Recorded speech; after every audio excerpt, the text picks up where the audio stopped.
Sorry for the wait, Lawrence. So, what is it you wanted to talk about? Ooh, don't tell me. Is it about a girl? No. I wish to discuss the consequences of your strategy at the Great Bridge of Myrden. Oh, that. If it's an apology you want, I'll say it as many times as I need to, both to you and your father. My plan left a cloud of treason hanging thick over the Honorable House Gloucester. I'm sorry, Lawrence. Please, I have already accepted your apology. And besides, did my father not agree to your scheme? Luckily, my own person remains unsullied, and I will soon remedy the blemishes on my family name, you have my word. If that's not it, then what do you want to talk about? There is something I wish to confirm with you. A matter regarding the future of the Leicester Alliance. Can we really trust you, Claude? I have no qualms admitting that your work has freed the Alliance from a number of tight situations. And yet, I have never been able to fully place my trust in you. The same is true even now. Were it as simple as choosing to believe, I would do just that. But this situation makes me uneasy. Day after day, I find myself forced to rely on a man with unclear roots and even more unclear intentions. Your tongue's as sharp as ever, Lawrence. But I can't say I don't get where you're coming from. I wouldn't trust me either in your shoes. If I were you, I wouldn't let my loved ones touch a guy like me with a 10-foot poleaxe, let alone count on me to keep them safe. You are quick to disparage yourself. Yeah, maybe I took it a little far there. I mean, I'm not that bad, am I? Still, I'm not all-knowing or all-powerful like the goddess is. There's no way for me to know what the future might hold. Which means there's only one thing I can do. Stack my deck with as many cards as I can so we're ready for anything that comes our way. But on that front, the possibilities are kinda endless. No matter how many tricks I've got in my pocket, there's still this lingering worry I just can't shake. That's what I meant by not being able to trust myself. I feel like I'm constantly walking this tightrope with no clear end in sight. Lawrence? Are you even listening? If you were any quieter, I'd think you'd have died on the spot. I am present, yes. I was just so shocked to hear you voice your anxieties that I struggled to find words. Could this be another of your schemes? What do you hope to gain by deceiving me so? Whoa, slow down there. You're the one who brought this whole thing up, remember? Kinda rude to react like that after I go and spill my heart out to you, don't you think?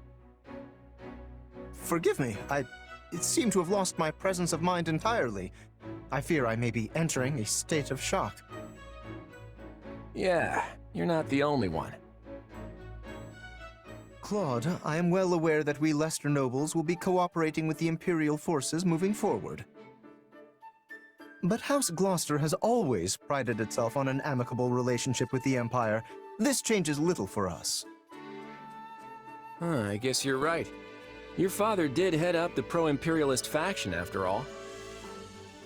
Yes, until your wicked schemes severed their ties. Do you really have to bring that up again? I thought I apologized for that. I am simply stating the truth. If such words ring out as criticism to your ear, perhaps your conscience is the problem. But what I mean to say is, my house already had the foresight to do this previously. Your actions now are mere imitation. I can see your point, though the logic is a bit forced. It naturally follows that House Regan does not deserve to sit upon the Federation's throne. No, the people yet yearn for their rightful rulers, House Gloucester. I'm pretty sure that's just your ego talking. I don't think people really feel that way. Do not misunderstand. I am not opposed to your being king, for the moment at least. But your reign was granted by a round table conference, not blood, making you nothing more than an appointed monarch. And a temporary one, if I may. House Regan does not hold this position by birthright, and it will not stay with you in the future. No. The next to be put forth as king will be... Why, of course it shall be me, Lawrence Hellman Gloucester. Some even propose I ascend the throne immediately if you begin to teeter toward ruin. Yeah, you're really letting your ego run wild here. But I have to admit, the idea of a non-hereditary monarchy does sound interesting. Doesn't it, though? My capacity for such thoughts is proof enough that I am suited to be king. But I can't stand to think about going back to making that decision via roundtable. It'd be no different from how we used to do things in the Alliance. Oh? Then how will we decide? How about letting the people of Leicester choose?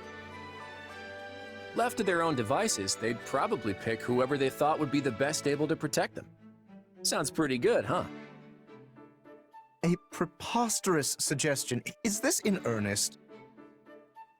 Though, such a method would prove a great boon for House Gloucester.